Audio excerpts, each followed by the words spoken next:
आज हम जो है असाइनमेंट का जो क्वेश्चन मैंने दिया था उसके अकॉर्डिंगली हम थोड़ा डिस्कस करेंगे पहले, ठीक है।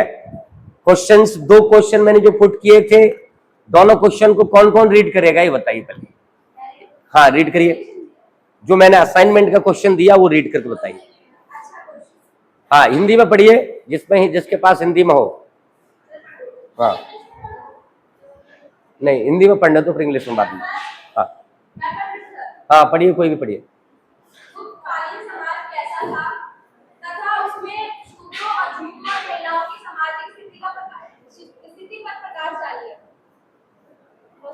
हाँ पहला क्वेश्चन हो गया। हाँ सेकंड भी पढ़िए। गौतम बुद्ध ने वेदों और उपनिषदों द्वारा प्रतिपादित किन विचारों को नकारा और क्यों? साथ ही बुद्ध के प्रमुख दार्शनिक विचारों का वर्णन कीजिए जिनके कारण उनके विचारों को व्यापक रूप से स्वीकार किया गया।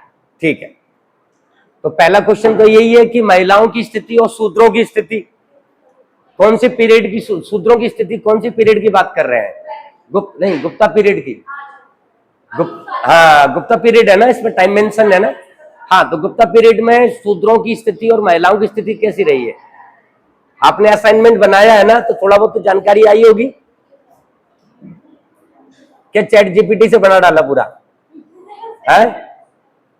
नहीं बताइए, थोड़ा सा आपको जवाब देने की कोशिश करना है कि क्या लिखने की कोशिश किया इसमें, जवाब दीजिए। महिलाओं को संपत्ति में तो अधिकार दिया जाता था पर पुरुषों के मुकाबले उनको नीचे रखा जाता था।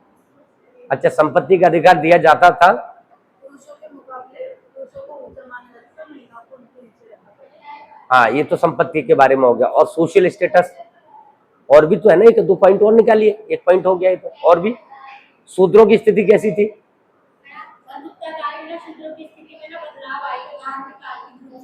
क्या आए थे? क्या बदलाव आए?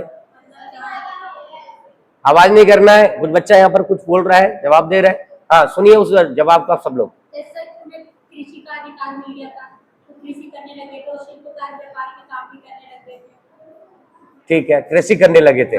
जो पहले कृषि का अधिकार उनके पास नहीं था, नहीं था ना पहले, यानी कि शूद्रों के पास पहले नहीं था। तो क्या कृषि कौन करता था? व्यापारी वर्ग करता, वैश्य वर्ग जो था वो करता था। अब शूद्रों को अधिकार मिल गए थे, ऐसे कुछ कुछ पॉइंट्स मिलेंगे। तो इसका मतलब क्या हुआ कि बढ़ोतरी हो गई? क्या कहना चाहते हैं, बढ़ोतरी हो गई या कुछ और भी रीजन है? वैसे चलो एक तो अधिकार ये मिल गया आपको, मतलब एक उसमें जो है खेती कर सकते हैं आप। और सामाजिक वैल्यू में क्या था?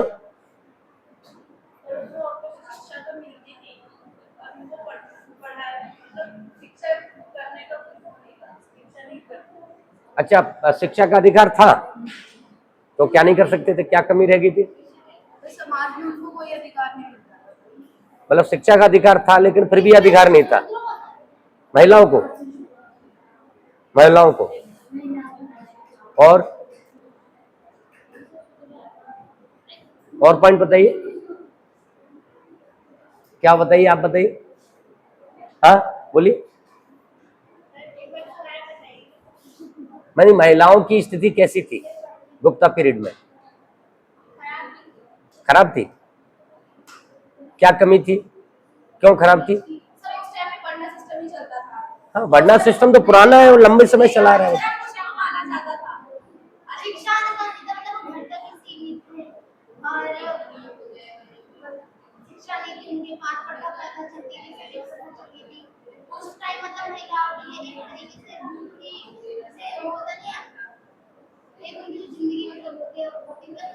हाँ हाँ खराब कर दिया था, मतलब जिंदगी ज्यादा खराब हो गई थी, ये कहना चाह रहे हो?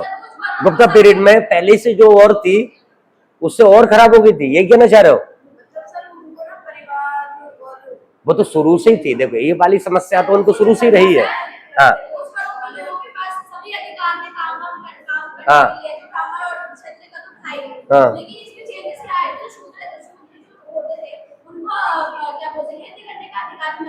ठीक है। निम्न वर्ग में कौन, नाम बताइए। हाँ अच्छू, निम्न, अच्छा अब लाइन अच्छा बोला आपने। हाँ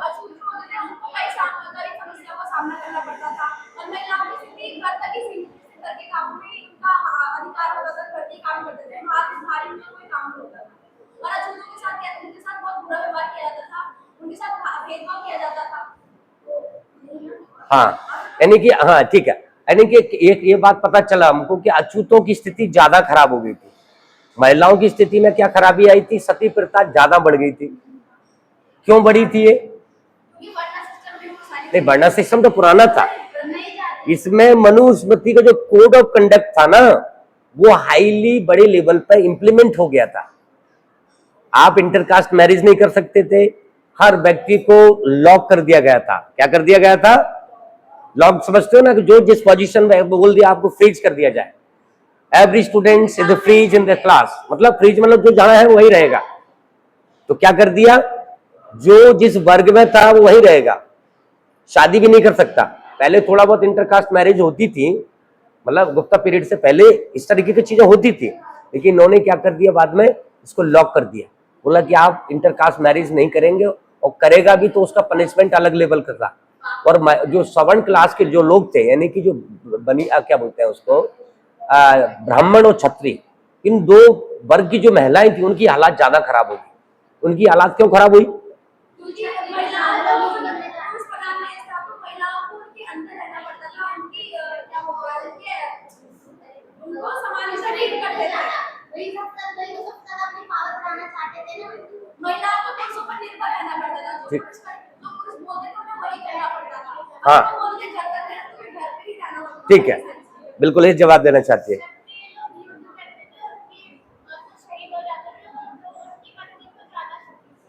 अच्छा, उनके साथ दिक्कत ज्यादा होती थी, क्योंकि विधवा मैरिज करने का प्रावधान नहीं था।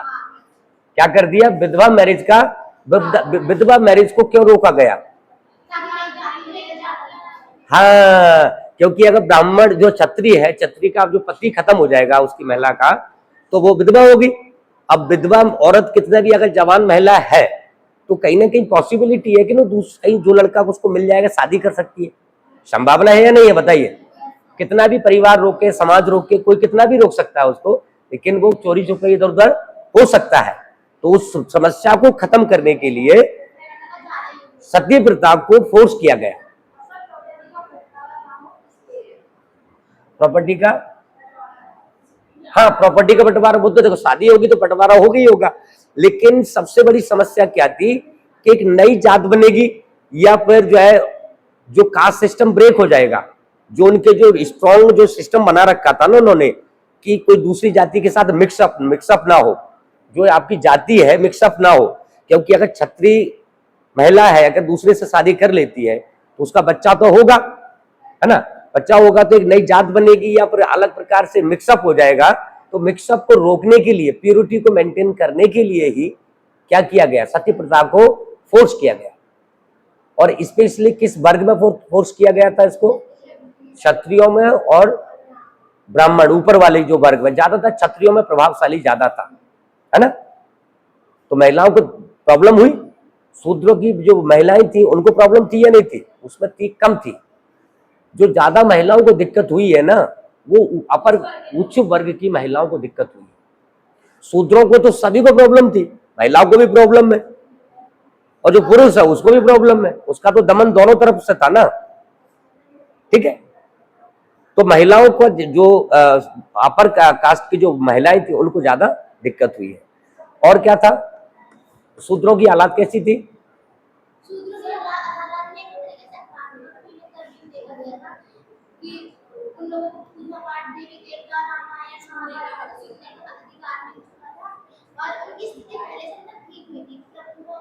हाँ, ये पॉइंट अच्छा बोला, कहां से अभी निकाला? पढ़ा है ना तुमने, इसका मतलब यानी कि उनको क्या मिल गया था अधिकार? रामायण महाभारत और वेदों को भी पढ़ने का,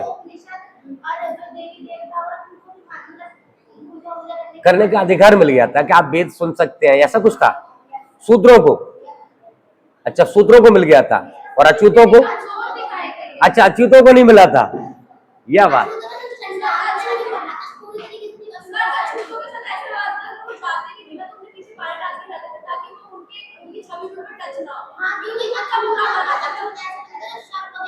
आवाज नहीं करना बच्चे, देखो आवाज बीच में डिस्टर्ब हो जाएंगे।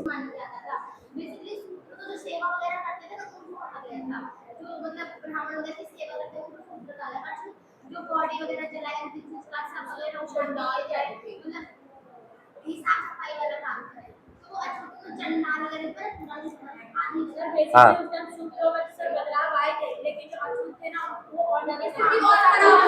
हाँ, अच्छा, और ज्यादा दिक्कत हो गई थी, अछूतों को ज्यादा दिक्कत हुई थी, ये कहना चाह रहे हो आप? यानी गुप्ता पीरियड में अछूतों की हालात ज्यादा खराब हो गई थी। क्यों हुई थी? कारण क्या था? नहीं, कोई भी वजह होती है, हर चीज के पीछे कोई कारण होता है। हाँ, उससे पहले क्या नहीं थे, समाज से बाहर थे। मतलब गुप्ता पीरियड से अगर पहले की बात करें तो क्या वो वर्ग पहले भी था या नहीं था? तो पहले क्या था? वो जंगल में रहता था? कहाँ रहता था? मतलब कहीं ना, देखो समाज में तो एग्जिस्ट करता था ना पहले भी वो। तो क्या अनटचेबिलिटी पहले उस लेवल की नहीं थी और जो गुप्ता पीरियड में ज्यादा बढ़ गई? ऐसा क्यों? पहले कम था, बाद में ज्यादा क्यों हो गया? हाँ, तो सुप्रीम तो पहले से ही है ना वो तो। देखो ब्राह्मण की बात करोगे, ब्राह्मण तो बहुत पुराने समय से ही सुप्रीम रहा है। उनके दिमाग में अचानक से ऐसी बात क्यों आई कि इनको अनटचेबल्स बड़े लेवल का बना दो? ऐसा क्यों? उनका दमन और ज्यादा क्यों हुआ? सवाल ये।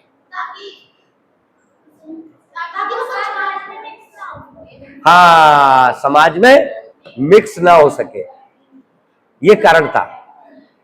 और शूद्रों को थोड़ा सा वेद सुनने का और गीता भागवत पढ़ने का मौका उनको मिल गया। गुलाब पढ़ सकते हैं, समझ सकते हैं, ये हो गया। और वो टाइम पीरियड क्या माना जाता है? उसको गोल्डन एज कहा जाता है। क्या बोला जाता है? मतलब एक तरफ तो हम उसको स्वर्ण काल कह रहे हैं, एक तरफ महिलाओं में जो उच्च वर्ग की महिलाएं उनकी हालात आपने खराब कर दिया, सती प्रथा में कन्वर्ट कर दिया। दूसरा पॉइंट क्या? अछूत आपने नया आविष्कार बना दिया। जो अछूत पहले उस लेवल में नहीं थे ना, पहले लेवल में था मतलब, लेकिन कम लेवल था, उनको आपने और जमीन में घुसा दिया, उनका ज्यादा यातना बढ़ा दिया। और उसको टाइम पीरियड को क्या बोला गया? स्वर्ण काल। क्या स्वर्ण काल कहना अच्छी बात है? जिस समाज में, जिस देश में, और अछूत एक वर्ग है, आज भी इसको अछूत बोलते हैं ना, SC/ST कहा जाता है उनको। आज क्या बोलते हैं उसको? जिसकी पॉपुलेशन कितनी है भारत के अंदर? करीब 25% पॉपुलेशन है। जिस देश में 25% पॉपुलेशन का दमन हो जाए और उसको हम क्या बोल दे? नहीं, स्वर्ण युग कह दे, अच्छी बात है। और भारत की पॉपुलेशन में महिलाओं, जो सवर्ण वर्ग की महिला है, उनका दमन हो जाए, सती प्रथा हो जाए, फिर भी हम स्वर्ण युग कह रहे। स्वर्ण युग कह रहे हैं ना उसको। देखो कहा गया उसमें, ये बात नहीं, आप नकार नहीं सकते उसको। तो स्वर्ण युग कहने के पीछे कारण क्या था? उसका रीजन क्या था बताइए? स्वर्ण युग इसको क्यों कहा गया? कौन सा ऐसा हमने क्या काम कर्म कर दिए जिस कर्म के आधार पर हम कह सके तो स्वर्ण युग था? हाँ हाँ हाँ, रचनाएं ज्यादा हुई है, ट्रेडिंग सिस्टम ज्यादा बढ़ा है, पैसे की इकोनॉमी जो है ना विदेश से आई है, नो डाउट, इसमें कोई शक नहीं है। हाँ, गुप्ता पीरियड में देखो, एक तो हमारे जीरो का आविष्कार हुआ था। क्या हुआ? आर्यभट्ट ने जीरो का आविष्कार किया था ना, गुप्ता पीरियड के टाइम की बात है ये, करीब, है ना। तो एक तो बहुत बड़ी फिलोसफी हमारी दुनिया में चली गई, मैथमेटिकली फिलोसफी जो थी। संस्कृत के बड़े बड़े लिटरेचर लिखे गए। सुनो, नहीं, संस्कृत के पौराणिक कहानियां लिखी गई। पुराण जितने भी लिखे गए हैं, इस सारे के सारे पुराण किसमें लिखे गए हैं? गुप्ता पीरियड में ही इसको ज्यादा प्रमोशन मिला। तो एक तो हमने जीरो बना लिया, दूसरा पुराण लिख डाले, बहुत सारे साहित्यिक, नाटक और कई प्रकार के संस्कृत लिटरेचर और भी लिखे गए उस टाइम पीरियड में। एक तो ये हो गया, एक पॉइंट हो गया कि हमने पुराण लिखे, दूसरा जीरो का आविष्कार किया, तीसरा मंदिरों का निर्माण किया बड़े लेवल पे। स्थापत्य कला में बहुत बड़ा फेमस हुआ। स्थापत्य कला बड़ा, हाँ, स्थापत्य कला मतलब एक फिनिशिंग क्वालिटी उसमें आई। 2 3 4 पॉइंट हो गए, सुनिए। इसके अलावा और क्या हुआ? ट्रेडिंग सिस्टम, व्यापार का बढ़ोतरी हुई। हमारा व्यापार जो पहले चलता था उसमें और ज्यादा बढ़ोतरी हुई। यानी कि बाहरी जो इनकम थी, विदेशों से जो व्यापार करेंगे तो पैसा आएगा, आएगा कि नहीं आएगा? तो उससे पैसा भारत का बढ़ने लगा, वैल्यू बढ़ गई। जो भारत के पैसे की जो वैल्यू थी वो बढ़ गई। लेकिन महिलाओं का दमन हो गया, अछूतों का दमन हो गया, उधर नोट आ गए, उधर जीरो आ गया। समझ रहे हैं मेरी बात को? जीरो आया, नोट आया, समझ गए? पुराण लिख दिए। इन सारी चीजों की वजह से क्या कहा गया उसको? Golden age. लेकिन दरकिनार क्या किया गया? अछूतों का दमन, महिलाओं का दमन। इन दोनों का दमन होने के बावजूद भी क्या बोल दिया उसको? स्वर्णकाल बोल दिया। तो इसको ये बोलना चाहिए था अछूतों का दमन युग था। ये क्या बोलना चाहिए था इसको? अछूतों का दमन या महिलाओं का दमन युग कह दो उसको। भाई ये भी तो कह सकते हो ना आप। अलग अलग इतिहासकार अलग अलग नाम देगा। एक कहेगा स्वर्ण काल बोलेगा, दूसरा कहेगा नहीं नहीं मुझे तो भाई इसमें दमन, दलितों का दमन, ये दलित नहीं बोलेंगे तो अछूतों का दमन युग है। ये कौन सा है? अछूतों का दमन योग है। दूसरा एक इतिहासकार बोल देगा नहीं तो महिलाओं का दमन योग है। ये तो आप समझ रहे हैं? कुछ भी अलग अलग हिस्टोरियंस अलग अलग एंगल में अलग अलग कहानी लिखेगा। तो हमें क्या पढ़ना पड़ता होता है? सारे एंगल को पढ़ना होगा।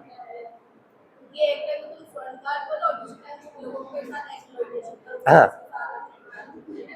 है कि नहीं? तो हम दोनों एक समझ में आ गया। चलिए ठीक है, बहुत बढ़िया है। यानी कि आपने असाइनमेंट जो बनाया एक काफी ठीक आंसर बनाया। नहीं बनाया, कुछ पढ़ने की कोशिश तो किया। चले अच्छी बात है। अब दूसरा पॉइंट क्या था? हम दूसरा आंसर बताइए। दूसरा, हाँ, अब दूसरा एक जो क्वेश्चन था ना मेरा, उसको दोबारा एक बार रीड करिए। ये हो गया लगभग।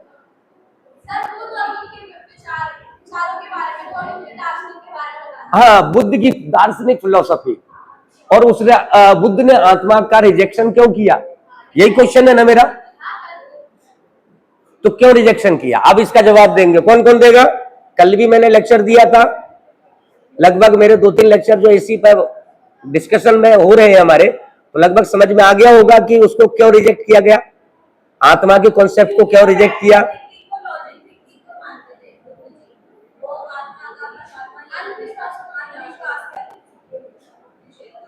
अच्छा, ये मतलब वेद अंधविश्वास में आता है क्या? अंधविश्वास में और इनमें दोनों में डिफरेंस है।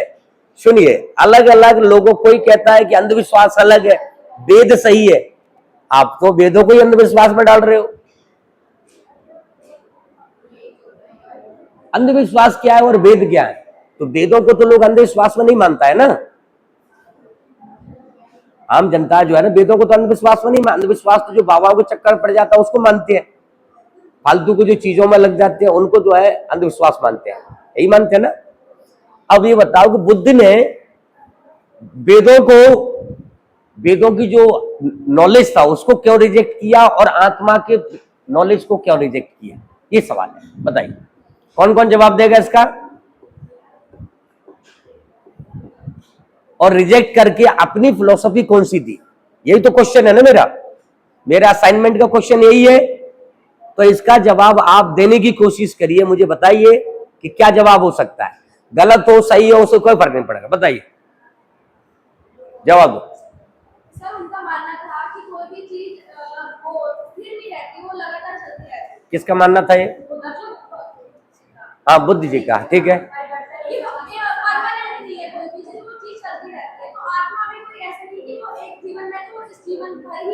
हाँ, बदलती रहेगी। तो इसलिए उन्होंने आत्मा का जो होता, आत्मा का परमात्मा से जो भी मिले जो भी सिस्टम था, हाँ, उसको अस्वीकार करने की उन्होंने बोला था ये कॉन्सेप्ट है ही नहीं। कि अगर कोई चीज अगर परमानेंट होती है, अगर होती तो सारी चीजें होती, तो उन्होंने अस्वीकार इसलिए कहते हैं कि उनका मानना था कि सारी चीजें निरंतर चलती रहती है। मोमेंट्री का सिद्धांत जो है, मूवमेंट होता रहता है, हर चीज में मोमेंट्री है, इम्परमानेंट है, आज स्थायी है। हाँ, मतलब कुछ चीजें आज स्थायी है, ये सिद्धांत दे दिया। और वेदों को क्यों नकारा? वेदों को क्यों नकारा भाई? हाँ, क्या लेके? हाँ बोलिए। अच्छा, वेदों को इसलिए नकार दिया क्योंकि वो साथ लेके नहीं चलता है, क्योंकि वो वर्ण बना रखे हैं 4। अब चारों में साथ मिलके नहीं चल रहा है आदमी, तो उन्होंने बोला कि उसमें भेदभाव भी हो रहा है। इस ग्राउंड को उसको क्या कर दिया? रिजेक्ट कर दिया। एक तो ये हो गया, और दूसरा क्या था? कर्म कांड भी उसके अंदर थे, यज्ञ करना है, बलि करना है, बलि वाला जो था ना, और अति की तरफ जाना। उसमें क्या होता था? अति की तरफ कर रहे हैं, यज्ञ भी कर रहे हैं तो 100-100 गाय काट रहे हैं, 100-100 घोड़े को काट रहे हैं, तो अति हो गया ना। हजारों घोड़े कट रहे हैं, क्या हो रहे हैं? यज्ञों में। तो यज्ञों में गाय कट रही है, बैल कट रहे हैं, भैंसा कट रहे हैं, समझ रहे हैं, यज्ञों के अंदर घोड़े कट रहे हैं, तो ये सारा का सारा जंतुओं का बहुत ज्यादा बलि हो रहा है ना, इस कारण से उसको रिजेक्ट कर दिया बुद्ध ने। और एक तो बंडवस्था था उसके नाम से भी रिजेक्ट कर दिया, और दूसरा बलि होता था उसके नाम से। तीसरा कौन सा पॉइंट था, ईश्वर वाले कॉन्सेप्ट में भी लोग पागल होकर घूम रहा है। नहीं, मूर्ति पूजा था ही नहीं वहां पर, मूर्ति नहीं था, वेदों में कोई मूर्ति नहीं है।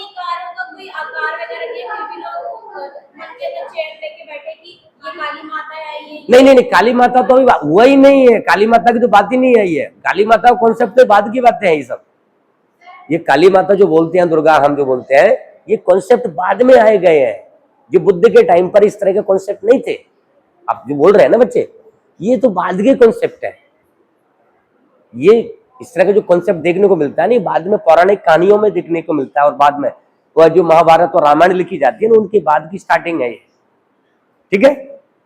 हाँ, तो वेदों को क्यों नकारा गया, बंडवस्था, दूसरा पॉइंट बलि प्रथा, हवन यज्ञ चलते थे, उसमें बहुत ज्यादा नुकसान हो रहा था, दूसरा भेदभाव हो रहा था, तीसरा और अगला पॉइंट कौन सा है, एक पॉइंट उसके अंदर एक और नहीं, ईश्वर की खोज में लोग ज्यादा समय फालतू का समय खराब करते थे। लोगों को लगता था ईश्वर है, गॉड है, परमात्मा है, ठीक है, इस टाइप का परमात्मा कॉन्सेप्ट तो नहीं था, लेकिन गॉड का जो कॉन्सेप्ट था, है ना, तो गॉड के कॉन्सेप्ट पर भी जो है बुद्ध कुछ बोलते नहीं थे, तो उनको लगता है ये भी फालतू का समय खराब हो रहा है, तो इस कारण से कई ग्राउंड पर जो है उन्होंने बुद्ध वेदों को नकार दिया।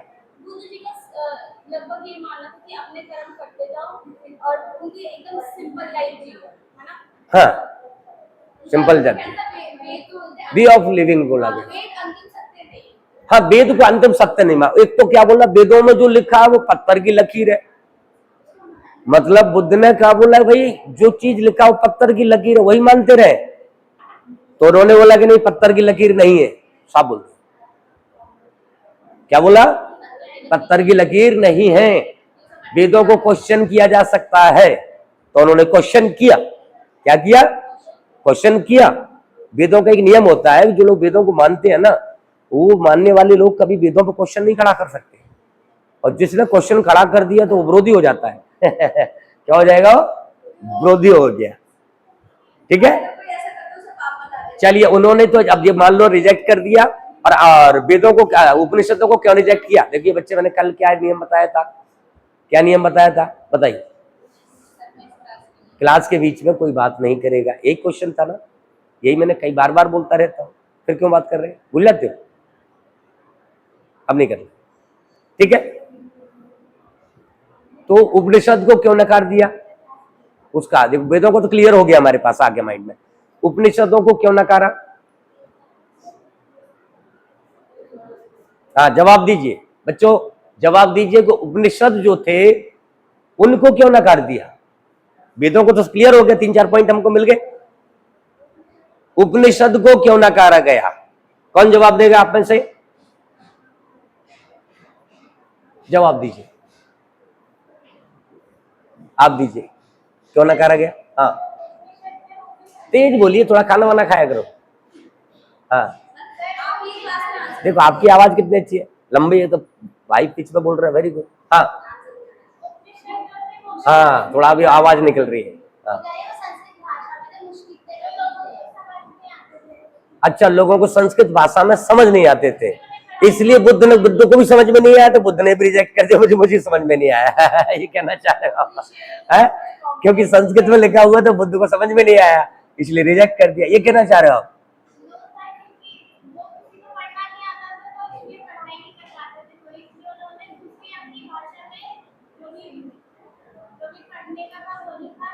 हाँ नहीं नहीं, आंसर सही नहीं है, और कौन बताएगा,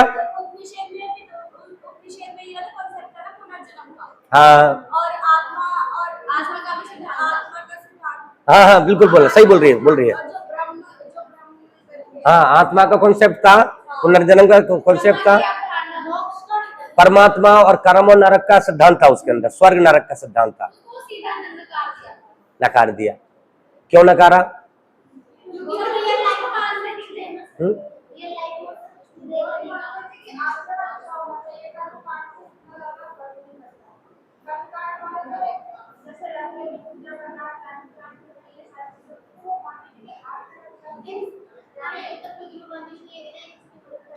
मतलब उन्होंने देखो दो चीजों को रिजेक्ट किया, फिलोसफी मतलब वैदिक फिलोसफी से क्या रिजेक्ट किया, आत्मा को रिजेक्ट कर दिया, स्वर्ग नरक का जो कॉन्सेप्ट किया वो रिजेक्ट कर दिया, क्योंकि आत्मा के वजह से ही स्वर्ग नरक बना था। पर कहते हैं ना कि भैया तुम्हारी आत्मा स्वर्ग में जाएगी, बोलते नहीं है, अच्छे कर्म करोगे तो आपकी आत्मा स्वर्ग में जाएगी वरना नरक में जाएगी। जब आत्मा नहीं होगी तो दोनों सिद्धांत कोई काम के नहीं रहेंगे ना तो स्वर्ग कोई काम का है ना ही नरक कोई काम का है, आत्मा है तभी तो दोनों चीजें हैं। तो बुद्ध ने क्या कर दिया, आत्मा को ही रिजेक्ट कर दिया, यानी कि आत्मा रिजेक्ट होने का मतलब हो गया दोनों कोई चीज एग्जिस्ट नहीं करती।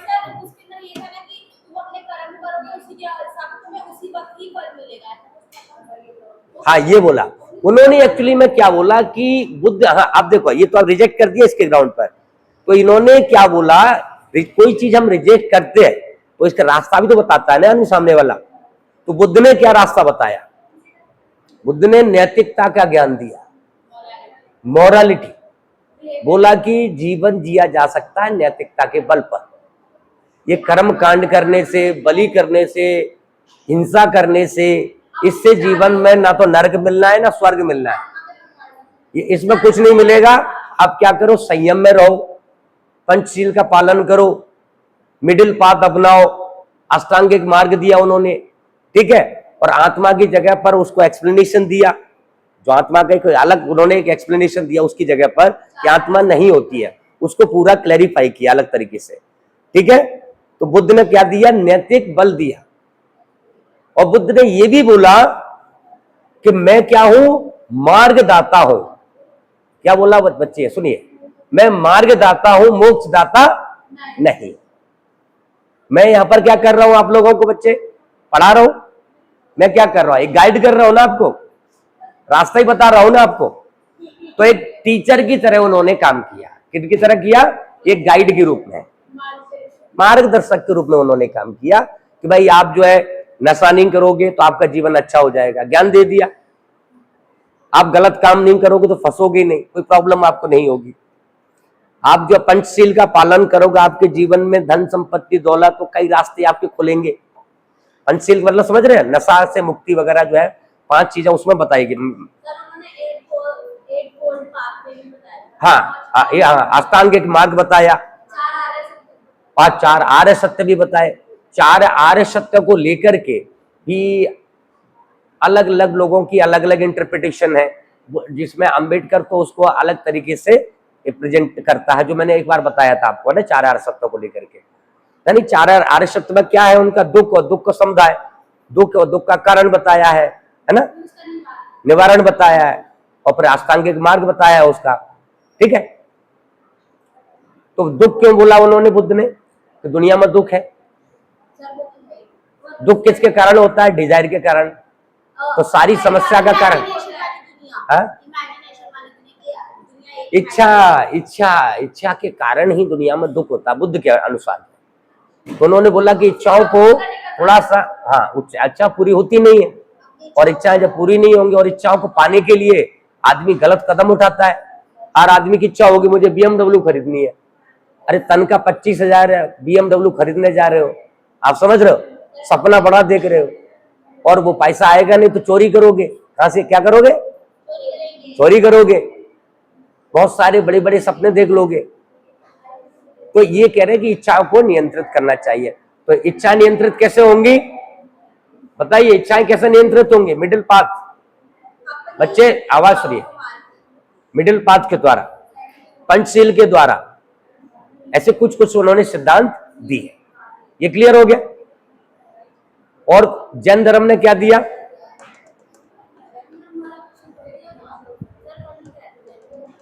कल नहीं करा, चलो जैन धर्म अलग से पढ़ेंगे। यानी कि बुद्धिज्म का थोड़ा सा पता चल गया आपको, बेसिकली पता चल गया क्या क्या दिया, कौन कौन से, पंचशील दिया, अष्टांगिक मार्ग दिया, शील समाधि और प्राज्ञा दिया। हाँ वही उसी में आता है सर, 4 आर्य सत्य उसी में आता, 4 आर्य सत्य दिया उन्होंने। और मूवमेंट्री का सिद्धांत दिया, इम्परमानेंट कौन आ रहा है, शूद्र भी आ रहा है, महिलाएं भी आ रही हैं। महिलाओं को समझाने के लिए महिला बिछड़ी बैठी हुई है वहां, क्या है, महिला के लिए महिला टीचर नहीं होता है जैसे, तो महिला टीचर के रूप में विष्णु बैठी हुई है वहां पर, जो महिलाओं को ज्ञान दे रही है। ठीक है, और जो वहां पर कहां पर नहीं था, वेदों के अंदर नहीं था, क्योंकि वेदों के अंदर महिलाओं को ज्ञान पढ़ने पढ़ाने का कोई रास्ता मिलता नहीं था। ये रास्ता किसने दिया? बुद्ध ने दे दिया और उधर जैन ने दे दिया। क्लियर हो गया? चल अभी कितना, चलो ब्रेक ले लेते 5 मिनट का।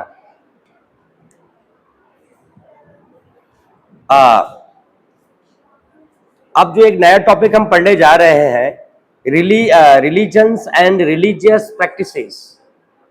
ठीक है, इसके अंदर जो हमारा सिलेबस के अकॉर्डिंगली जो था, इसमें एक थीस्टिक ट्रेंड्स, पौराणिक हिंदुइज्म, वैष्णविज्म, सैविज्म एंड शक्तिज्म। पौराणिक ट्रेडिशंस को हम समझेंगे। भेजा था? शायद नहीं भेजा। अच्छा, मैंने भेजा नहीं है, शायद ध्यान नहीं दिया मैंने। ठीक है, आज शाम तक भेज दूंगा। इस टॉपिक को हम पढ़ेंगे कि शक्तिज्म क्या है, ठीक है, सैविज्म, वैष्णविज्म और शक्तिज्म। ठीक है, ये 3 वर्ड को हमको जानना है, यानी कि जिसको बोला जाता है पौराणिक हिंदुइज्म। क्या बोलेंगे उसको? पौराणिक हिंदुइज्म। ये पौराणिक हिंदुइज्म कब शुरू हुआ लगभग, क्या कहने? एक होता है वैदिक कल्चर, नाम तो सब जानते हैं उसको। तो वैदिक रामायण कब लिखी गई है मालूम है या लगभग आइडिया है आपको? महाभारत का टाइम पीरियड कब माना जाता है? कब का माना जाता है महाभारत का टाइम पीरियड? वेदों से पहले वाला है या वेदों के बाद का है? चलिए, और बच्चों आप लोगों से सवाल है कि जो महाभारत और रामायण हमारी जो किताबें हैं, ये वेदों से पहले की बातें हैं लिखी हुई है या वेदों के बाद की है? पहले की है। हाँ बोलिए बोलिए, जो है वो बोलते जाइए, गलत सही को से मतलब। पहले की है? अच्छा, कैसे है पहले की? अपने माइंड से कल्पना बोलिए, कोई दिक्कत नहीं।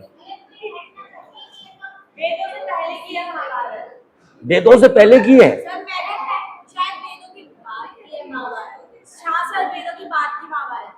महाभारत बाद में लिखा गया, कुल मिला के कहना चाह रहे हो ना? या वेद पहले लिखे गए थे? अच्छा, पक्का ये कंफर्म है? पक्का, मतलब वेदों के बाद में लिखी गई है महाभारत और रामायण, ये मतलब कहना चाह रहे हो ना? तो सबसे पहले पुराने ग्रंथ वेद है। वेदों के बाद में कौन सा नंबर आता है? रामायण का नंबर आएगा या उपनिषद का नंबर आएगा? उपनिषद का, है ना? पहले वेद, फिर ब्राह्मण ग्रंथ, और उसके बाद में क्या आ जाते हैं हमारे? उपनिषद। उपनिषद के बाद में आता है महाभारत।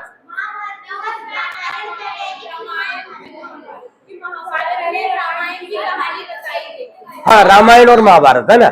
ये ऐसे मतलब इसकी कहानी चलती है, पूरा ऐसे लिखा गया, यानी रामायण और महाभारत बाद के ग्रंथ है। तो रामायण और महाभारत लिखने की क्या जरूरत पड़ गई? सवाल ये देखो, कल भी क्वेश्चन खड़ा किया था मैंने, ध्यान रखिए, सुनिएगा, बड़ा अच्छा ज्ञान देने वाला हूं आज मैं, है ना?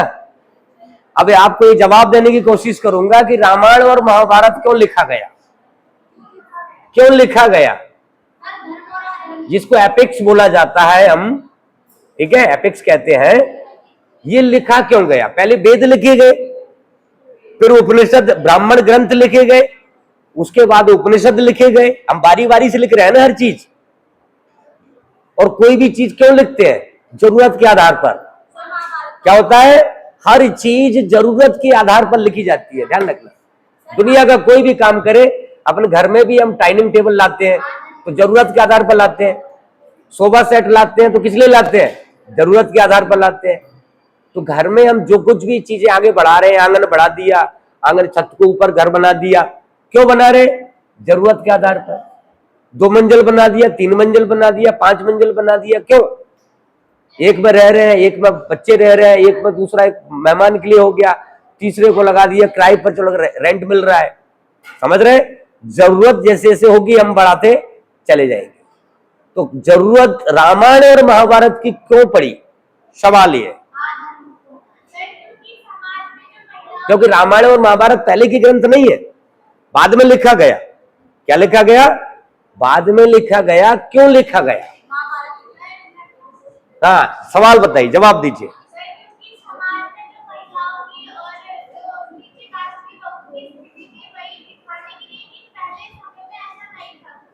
हम्म।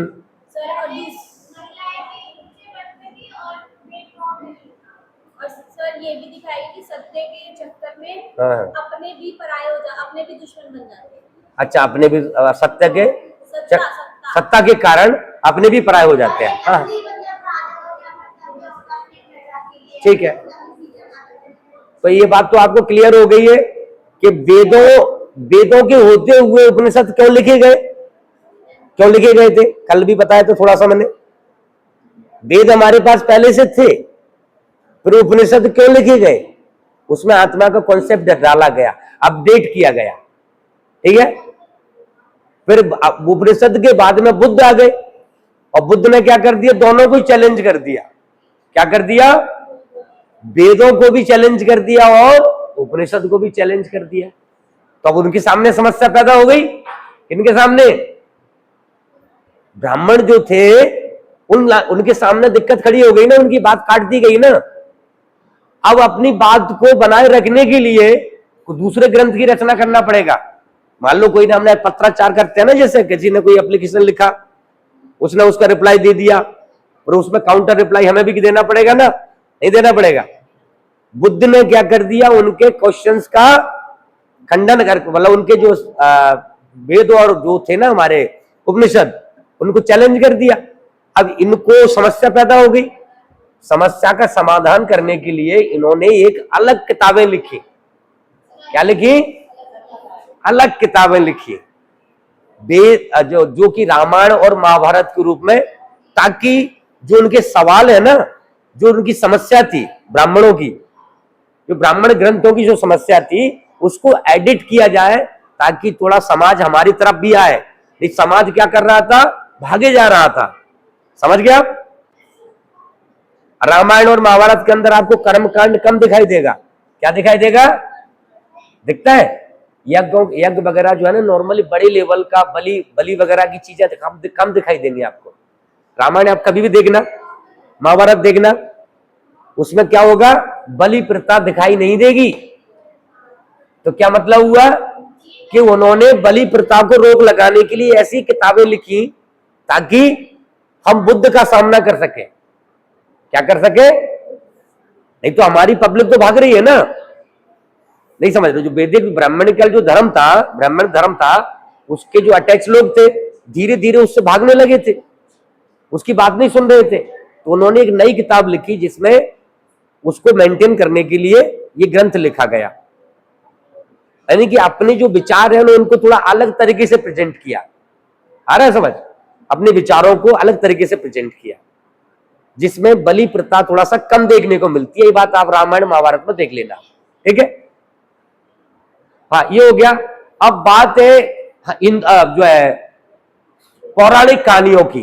पौराणिक हिंदुइज्म कब से शुरू होता है और रामायण और महाभारत कब लिखी गई थी? लगभग ये मान के चलते हैं कि फर्स्ट या सेकंड बीसी के आसपास में लिखा गया था। सेकंड बीसी, फर्स्ट बीसी, ऐसे एक अराउंड में तो है ना। यानी बुद्ध के बाद में लिखी गई थी लगभग, ऐसा माना जाता है। या रामायण तो बुद्ध के बाद में लिखी गई है। ये मतलब ऐसा कुछ टाइम पीरियड के बारे में थोड़ा कंफ्यूजन रहता है इसको लेकर के। यानी कि ये माना गया है कि बुद्ध के बाद में ही लिखी गई। क्या माना गया है? बुद्ध के बाद में। तभी तो सर जो पांडव थे वहां गए थे ध्यान समाधि वगैरह लेने के लिए। वेदों में तो ये सब चीजें नहीं थी, ध्यान वगैरह के। वेदों में तो ध्यान वगैरह की बातें नहीं लिखी गई थी। अच्छा, वेदों में ध्यान की बातें नहीं लिखी गई थी। हाँ हाँ। जो बुद्ध जी का कॉन्सेप्ट, उसके अंदर आत्मा का एक मेडिटेशन का कॉन्सेप्ट भी था, जिसके अंदर जो पांडव थे वो भी मेडिटेशन करने। हाँ, मेडिटेशन वाला कॉन्सेप्ट आया इसमें भी। सही करो, सही करो। यानी कि बाद के ही ग्रंथ हैं ये सारे के सारे। ठीक है, क्लियर। क्योंकि ऐसा भी देखा गया है कि बुद्ध का नाम भी उसमें सुनने में आता है कि उनका बुद्ध का नाम का कहीं उच्चारण हुआ है, उन्होंने कुछ बोला, वो कंफ्यूजन रहता है उसका। वो बात की छोड़ो इसमें, है ना। तो अब क्या हुआ कि ये तो हमारा हो गया रामायण वाला। अब पौराणिक हिंदुइज्म के बारे में बात करना है। आवाज में बात नहीं करना है। पौराणिक हिंदुइज्म ये कब से शुरू होता है?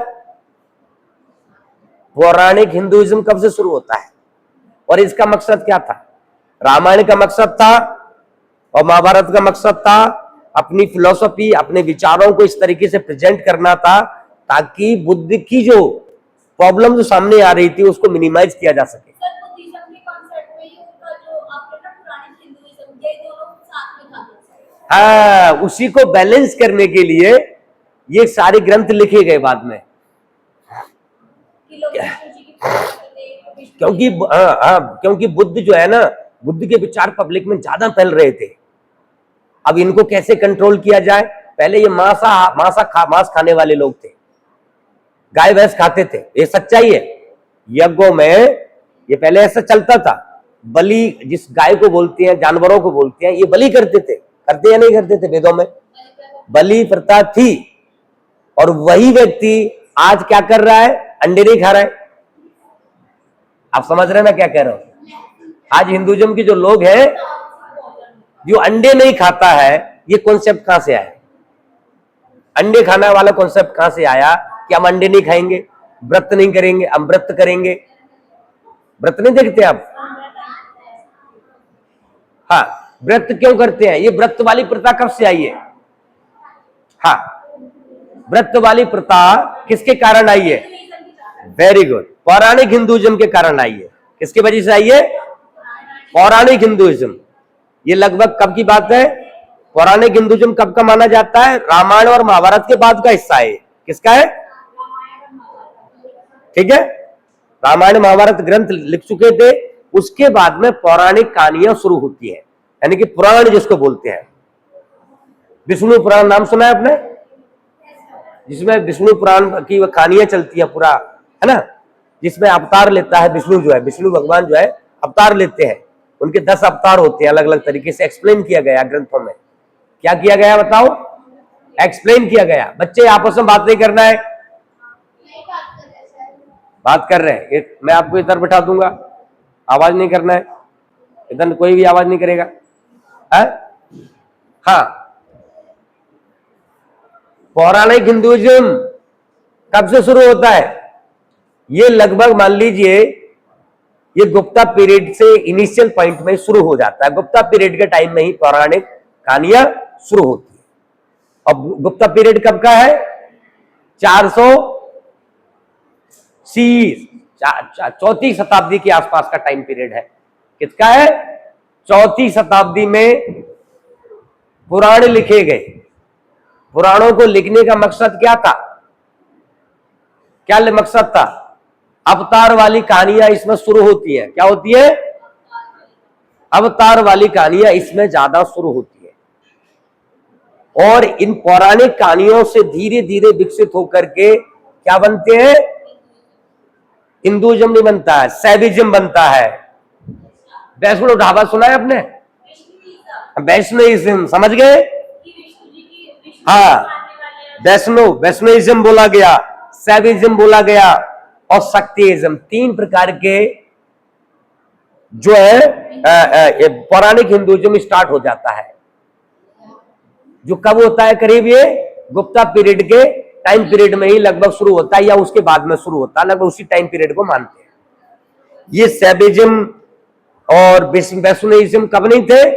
बुद्ध के टाइम में नहीं थे, ये जो है रामायण के टाइम में नहीं थे, ये बाद में किए गए। आगे समझ? ये मैं आपको पीडीएफ भेजूंगा इसका सबको, ये बाद में चीजें आई आती है। और इनका जो मकसद था पौराणिक हिंदुइज्म का, पुराणों को लिखने के पीछे मकसद क्या था? वैष्णव ढाबा अपना नाम सुना है? वैष्णो देवी पर नहीं जाते हम, तीर्थ यात्रा करने जाते हैं। हाँ, वैष्णो ढाबा जो खाना वाना खाते हैं हम, ढाबा नहीं होते जो हर जगह गली मोहल्ले में लिखा होता है। वैष्णो खाना यानी कि शुद्ध शाकाहारी खाना। सुनिए तो भाई, शुद्ध शाकाहारी, हम लोग पहले मांस खाते थे, शुद्ध शाकाहारी कैसे बन गए? हम हवादेव करते थे। क्या करते थे हम? आवाज सुनिए मेरी बात। हम लोग क्या थे? वैदिक आदमी थे। हवन यज्ञ करते थे, बलि करते थे, प्रथा को मानते थे, वर्णों को मानते थे और मांस भी खाते थे। तो अचानक से वैष्णो ढाबा कहां से आ गया? क्योंकि इससे पहले जो वही व्यक्ति वैष्णो ढाबा पर क्यों आ गया? समझ रहे हैं मैं क्या कह रहा हूं? वो शाकाहारी कैसे बना? ग्रंथों की वजह से नहीं, पुराणों की वजह से। पुराणों की वजह से। वेरी गुड बच्चा, इसने जवाब दिया। धीरे धीरे इसने क्या किया? पुराणों ने क्या किया? पुराणों ने ऐसी धीरे धीरे कहानियां लिखी उन्होंने कि उन्होंने क्या करा, ऐसा ज्ञान दिया लोगों को कि धीरे धीरे वो वेजिटेरियन होने लगे। क्या होने लगे? वेजिटेरियन होने लगे। और इनको वेजिटेरियन क्यों होना पड़ा? बुद्ध का काउंटर करने के लिए। सामने बुद्ध खड़ा हुआ है? मैं नहीं, सामने मतलब उनका जो काउंटर में कौन था? बुद्ध की फिलॉसफी पैरेलल चल रही थी ना। अब बुद्ध का नहीं तो बुद्ध की तरफ लोग जा रहा है तो उनको अपनी तरफ खींचना भी होता है ना। हर धर्म का आदमी क्या कहता है? मुसलमान कहता है हिंदू जो है मुसलमान बन जाए, हिंदू चाहता है कि भाई मुसलमान हिंदू बन जाए। हर आदमी अपनी तरफ खींच रहा है ना। बोलिए, खींच रहा है। हाँ, तो कोई आदमी तुम्हारे धर्म में क्यों आएगा? जब तुम अच्छी बातें बोलोगे, अच्छी बातें कहोगे तो लोग तुम्हारी तरफ आ जाएगा। उसमें क्या है? हर इंसान को कल्याण चाहिए। क्या चाहिए? कल्याण चाहिए। तो इन्होंने नया ज्ञान क्या दिया? पौराणिक कहानियों के माध्यम से धीरे धीरे कि भाई आप जो है, बच्चे आवाज नहीं करना है, कि आप जो है शाकाहारी बनिए। तो वैष्णविज्म आ गया, शक्तिज्म आ गया, है ना, शिवाइज्म, क्या बोलते हैं, शिवाइज्म आ गया। ठीक है, आ गया समझ? तो ये धीरे धीरे यही चीजें बढ़ती जाती है। और इनके माध्यम से जो लोकल लोग थे, लोकल लोगों की प्रथाएं थी, और इसी टाइम पीरियड में तंत्र मंत्र वाला कॉन्सेप्ट भी आता है। क्या आता है? तांत्रिक जो कॉन्सेप्ट जो है इसी टाइम पीरियड में विकसित होते हैं। तांत्रिक विद्या जो है इसी टाइम पीरियड में ज्यादा बड़े लेवल पर बिलीव किया जाता है। और तांत्रिक लोगों ने क्या किया? शक्ति की पूजा करी, शक्ति की पूजा, काली माता जी की, इन सब की पूजा करी। हाँ, और पूजा वाले दुर्गा माता जो इनकी जो पूजा होना शुरू हुई है ना, और टेम्पल मंदिरों में जो पूजा की शुरुआत हुई है उसी टाइम पीरियड में हुई है, मंदिर पूजा। और तीर्थ यात्रा, क्या ये नाम सुन रहे हैं अपने? तीर्थ यात्रा करने चारों धाम जाते हैं लोग घूमने के लिए, जाते हैं। तो चारों धाम कब से शुरू हुआ है? ये पौराणिक कहानियों के कारण ही शुरू हुआ है। किसकी वजह से? तीर्थ यात्राओं का जो कॉन्सेप्ट आया है ये पौराणिक हिंदुइज्म के कारण आया है, यानी कि पौराणिक कहानियों के, पुराणों के कारण आया है। हाँ, समझ गया? और तंत्र का कॉन्सेप्ट भी इसी टाइम पीरियड में आया। और तंत्र विद्या के जो लोग थे ना, तंत्र विद्या वाले जो लोग थे, वो वेदों को नकारते थे। क्या करते थे? वेदों को नकार दिया था उन्होंने।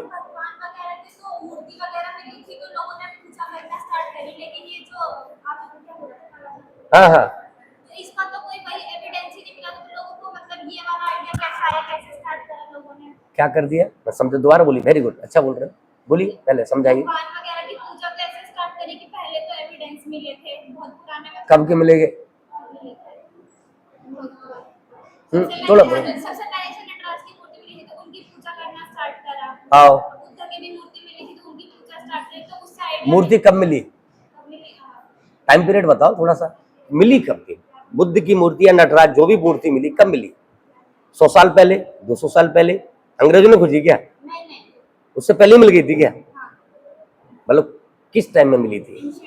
एंशिएंट टाइम में ही मिल चुकी थी। ठीक है, लेकिन ये बात इसमें देखो, इसमें जो लिखा हुआ है इसको ध्यान से सुनिए कि तंत्र विद्या जो, वैसे तंत्र विद्या का जो कॉन्सेप्ट है ना, ज्यादा जो भाव इस पे जो है तंत्रिज्म पर जो हिस्सा लोगों का आया।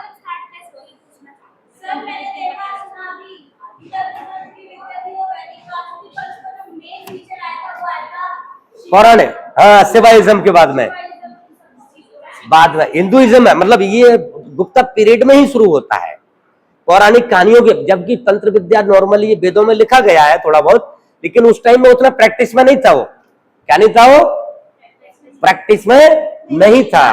प्रैक्टिस में कब आया ये? पौराणिक कहानियां जब लिखी गई, अवतार 10 अवतार की बातें कही गई, 10 अवतार की बातें कुछ उससे पहले कहीं नहीं लिखी गई है। नाम सुना है 10 अवतार? विष्णु के 10 अवतार बताए गए हैं। ये विष्णु, हाँ, विष्णु के जो 10 अवतार बताए गए हैं, ये किसमें नहीं बताए गए? उपनिषद में नहीं है, रामायण में नहीं है, महाभारत में नहीं है। सुनिए मेरे, 10 अवतार का जो कॉन्सेप्ट है ना, ये ज्यादातर किसमें बताया गया है? विष्णुइज्म में, पौराणिक कहानियों के अंदर लिखा गया है। विष्णु पुराण के अंदर ऐसी चीजें, कई पुराण है बहुत सारे, उन पुराणों के अंदर ये बात है पूरी डिटेल में एक्सप्लेन किया गया है। और ये कब किया गया? 400 से 600 बीसी की ड्यूरेशन में, या 700 के आसपास में, यानी कि समझ पा रहे हैं मेरी बात को? यानी कि गुप्ता पीरियड के टाइम पर ये सारे पुराण लिखे गए और इनमें पूरे अवतार की कहानियां लिखी गई। पूरे अवतार, जितने भी 10 अवतार लिखे गए हैं ना, सारे के सारे अवतार इसी में एक्सप्लेन किए गए हैं पूरी डिटेल के साथ। तो यानी कि अब ये क्या कह सकते हैं इससे, कि जो पूरा का पूरा जो दुर्गा माता और जितनी भी देवी देवता, टेम्पल, मूर्ति करना और मूर्तियों की पूजा करना शुरू कब से हुआ है? लगभग ये गुप्ता पीरियड में ही ज्यादा शुरू हो जाता है। सब लोग मंदिरों में भक्ति करना शुरू कर देते हैं, पूजा अर्चना शुरू कर देते हैं, बड़े बड़े मंदिर बनाए गए। क्या किया गया था? बड़े बड़े मंदिर बनाए गए, स्टैचू, मतलब जो मूर्तियां बनाई गई, मूर्तियों की पूजा किया गया और तीर्थ स्थल भी बनाए गए। क्या किए गए? तीर्थ स्थल की शुरुआत भी इसी पीरियड में होती है। उससे पहले हम तीर्थ यात्रा नहीं करते थे, समझ गए? हम वैष्णो देवी जाते हैं ना, पूरी कन्यापुरी, जो क्या बोले, चारों धाम जिसको बोलते हैं, है ना, वो तो बाद की बात है। यानी कि जो तीर्थ यात्रा वाला जो कॉन्सेप्ट है ना, जो अपन तीर्थ करने के लिए जाते हैं, ये वाला कॉन्सेप्ट लगभग गुप्ता पीरियड में ही शुरू होता है, समझ गया? उससे पहले हम तीर्थ यात्रा नहीं करते थे।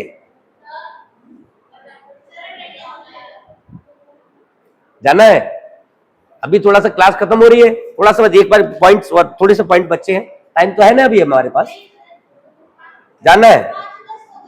हाँ? क्या नाम है आपका? ओके, मैंने लगा दूं अटेंडेंस, ठीक है। डिस्टर्ब नहीं करना है, नॉर्मल आराम से निकल जाइए। तो आप, एक बात मैं क्लियर करना चाह रहा था, क्या क्लियर करना चाह रहा हूं, कि ये जो है तंत्र विद्या कब से आती है? इसी टाइम पर।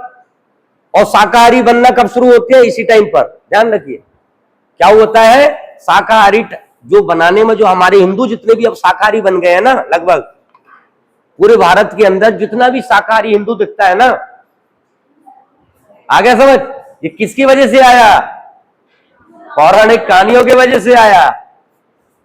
इसमें इनका बहुत बड़ा रोल रहा है, जिसमें सबसे बड़ा रोल रहा है सैवेइज्म, वैष्णोइज्म। वैष्णोइज्म जो है ना,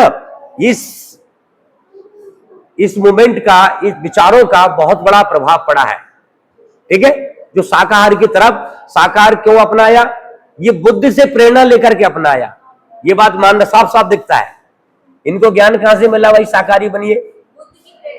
बुद्ध की प्रेरणा से ही बने हैं, क्योंकि उनको बुद्ध को काउंटर करना था। क्या करना था? समझ गए? नहीं तो लोग बुद्ध की तरफ जा रहा था, अब उनको अपनी तरफ खींचना भी था ना उनको। तो इन्होंने क्या करा, अपने आप को मॉडिफाई कर दिया और लास्ट में बुद्ध को क्या कर दिया, विष्णु को अवतार बता दिया। वो पुराण बताए थे ना, वो विष्णु के 10 अवतार बताए थे, उसमें से बुद्ध को भी क्या बना दिया, विष्णु को अवतार बता दिया। और जबकि बुद्ध क्या बोलता है, मैं भगवान नहीं हूं, उनको जबरदस्ती भगवान बना दिया। समझ गए? बुद्ध ने क्या बोला, एक लाइन लिखी थी बुद्ध ने अपने जीवन में, उन्होंने एक लाइन लिखी कि मैं एक मार्गदाता हूं। क्या हूं? मैं एक मार्गदाता हूं, मैं भगवान नहीं हूं। और मैंने जो वर्ड बोले हैं, मैंने जो शब्द कहे हैं, उनको एग्जिट कभी मत मानना। आप पहले परखना, समझना, विचार मनाना, आपको फायदा हो तब मानना। अगर फायदा नहीं है तो आप उस बात को रिजेक्ट करके भाग जाना ऐसे। ये बोला बुद्ध ने, ये बोला। लेकिन लोगों ने क्या कर दिया, उसको विष्णु का अवतार भी बता दिया। तो सबकी अलग अलग मन है, वो तो वही सब जिसको है, लेकिन ये जो है पौराणिक कहानियों में विष्णु का अवतार उनको घोषित कर दिया। ठीक है, तो ये बात क्लियर हो गई। तो एक नई जानकारी हमारे पास आ रही है ना, कि जो है पौराणिक कहानियों से क्या चीजें बनी है। पौराणिक कहानियों के कारण ही हम होली मनाते हैं, ध्यान रखिए। होली का जो त्योहार आया है, तुम जो मनाते हो ना, जितने भी त्योहार मनाते हैं होली वाला, ये पुराण विष्णु पुराण के कारण आया। ना विष्णु पुराण लिखा जाता ना हम होली मनाते। समझ में है? होली का दहन होता है ना, प्रहलाद का दहन किया जाता है? तो विष्णु पुराण लिखा जाता नहीं, जिसमें 10 अवतार बताए गए हैं प्रहलाद का। प्रहलाद जो विष्णु की भगवान की भक्ति करता है, तो एक स्टोरी लिखी गई, उस स्टोरी के अकॉर्डिंगली ये क्या बन गया, त्योहार बन गए। क्या बन गए? फेस्टिवल बन गया हमारा। बहुत सारे फेस्टिवल जो है पौराणिक कहानियों की वजह से हमारे विकसित हुए हैं। एक तो शाकाहारी बने हैं, कई त्योहार विकसित हुए हैं हमारे, और मंदिरों की पूजा शुरू हो गई, तंत्रयान शुरू हो गया। क्या हो गया? तीर्थ यात्रा शुरू हो गई, तंत्रयान शुरू हो गया। किस टाइम पीरियड में? इसी टाइम पीरियड में। आगे समझ, तंत्रयान शुरू हो गया, तीर्थ यात्रा शुरू हो गई, बड़े बड़े मंदिर बनना शुरू हो गए, लोग पूजाएं करने शुरू कर दिया, लोग कोई शिव शंकर की पूजा करने लगा, अलग अलग टाइप के लोगों ने मूर्ति बनाना शुरू कर दिया। कुछ शिव की मूर्ति बना दिया, किसी ने विष्णु की मूर्ति बना दिया, किसी ने दुर्गा की मूर्ति बना दिया। ऐसे अलग अलग प्रकार की मूर्तियां बना करके लोग अलग अलग एंगल से भक्ति करने लगे। लोग कोई शिव की भक्ति कर रहा है, कोई दुर्गा की भक्ति कर रहा है, तो भक्तिज्म भी आ गया। क्या आ गया इसके अंदर? भक्तिज्म है ना इसमें, भक्तिज्म। तो भक्तिज्म शुरू हो गया। फिर दूसरा एक पॉइंट है इसमें, तंत्रिज्म। तंत्रयान जो है ना, तंत्र वाला, तंत्र विद्या जो है इसी टाइम पीरियड में लोगों ने ज्यादा प्रैक्टिस करना शुरू कर दिया। अब एक लाइन इसमें और लिखी है, सुनिए, एक लाइन अच्छा बोल रहा हूं आपको, कहां है वो, देखिए ये लिखा है, इट रिजेक्टेड द वैदिक एसिटिज्म। सुनिए, तंत्रयान ने क्या कर दिया, तंत्र जो विद्या वाले लोग थे उन्होंने क्या कर दिया, एसिटिज्म को खत्म कर दिया। एसिटिज्म का मतलब होता है जो साधु बनकर के घूमते रहते हैं ना लोग, तपस्या करते हैं, उस टाइप का जो है, वो लगी इससे कुछ नहीं होगा, मंत्र सीखिए। मंत्र क्या सीखिए?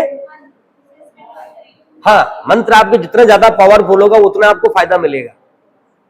तो कई लोग तो मंत्र नहीं पढ़ते हैं, कई लोग तपस्या करते हैं, बोले तपस्या से कुछ नहीं होता है, मंत्र सीखिए, मंत्र का उच्चारण, मंत्र का सिद्ध करिए अपना, तो आपको फायदा होगा। तो लोगों ने क्या कर दिया बच्चे, हाँ लोग, तो इट रिजेक्टेड द वैदिक एसिटिसिज्म, है ना, ये लिख दिया।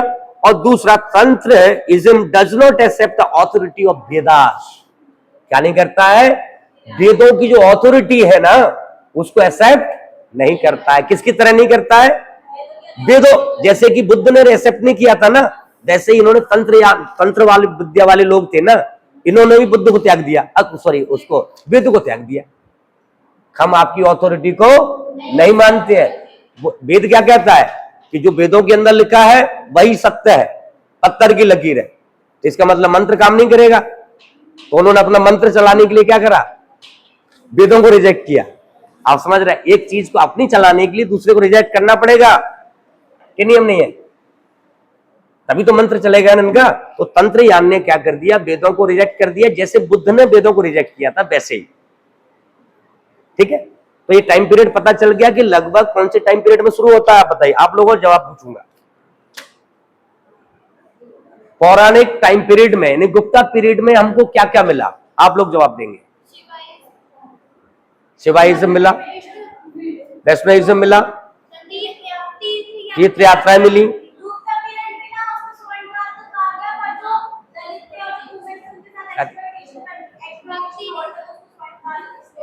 हाँ ये भी मिलेगा।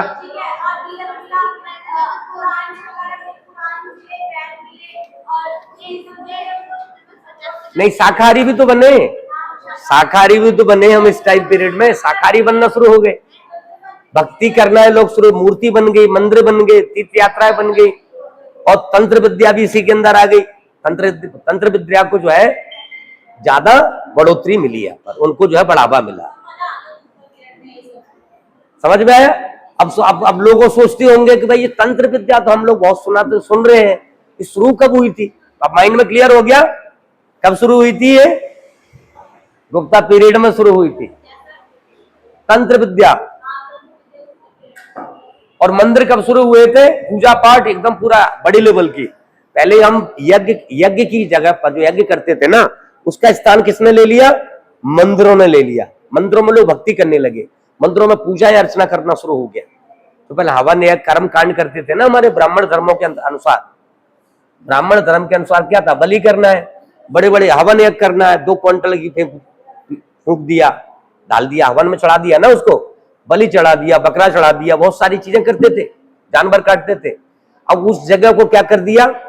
मंदिर में जाओ, अपना श्रद्धा करो और अपना एक लड्डू चढ़ा के आ जाओ। अब समझ रहे, लड्डू लेके जाते हैं ना बर्फी लेकर के, तो बर्फी वाला जो कॉन्सेप्ट है धीरे धीरे बाद में चेंज हुआ।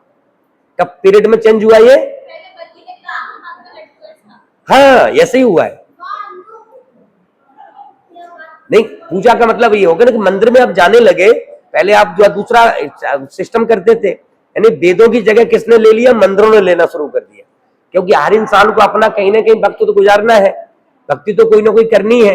पहले वेदों को मानते थे, तो वेदों की जगह क्या मानना शुरू कर दिया लोगों ने? मंदिरों में जाना शुरू कर दिया। तो मंदिरों का दिमाग कॉन्सेप्ट आया कहां से? नहीं, हाँ, गुप्ता पीरियड से, पुराणों की वजह से आया।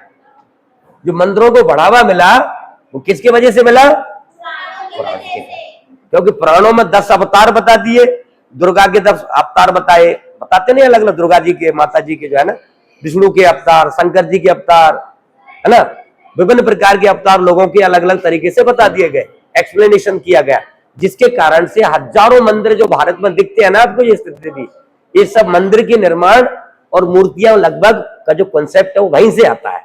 ठीक है, क्लियर हो गया?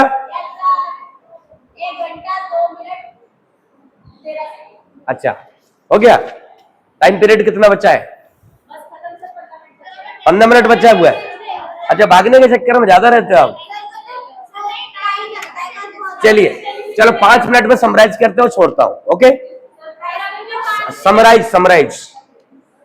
तो आप लोगों से 5 मिनट में जवाब दीजिए मुझे कि हमने वैदिक पीरियड जो गुप्ता पीरियड में क्या क्या नई चीजें सीखी, जो आज मैंने अभी बताया, क्या क्या नया नॉलेज आपको मिला, ये बात बताइए।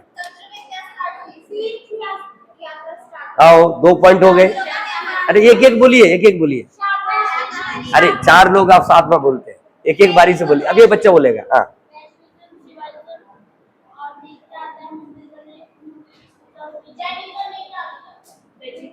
वेजिटेरियन। हाँ, वेजिटेरियन हो गए हम लोग, ज्यादातर वेजिटेरियन की तरफ हम बढ़ने लगे। क्या? हाँ, वैष्णविज्म, शिवाइज्म, है ना। हाँ, और बताइए।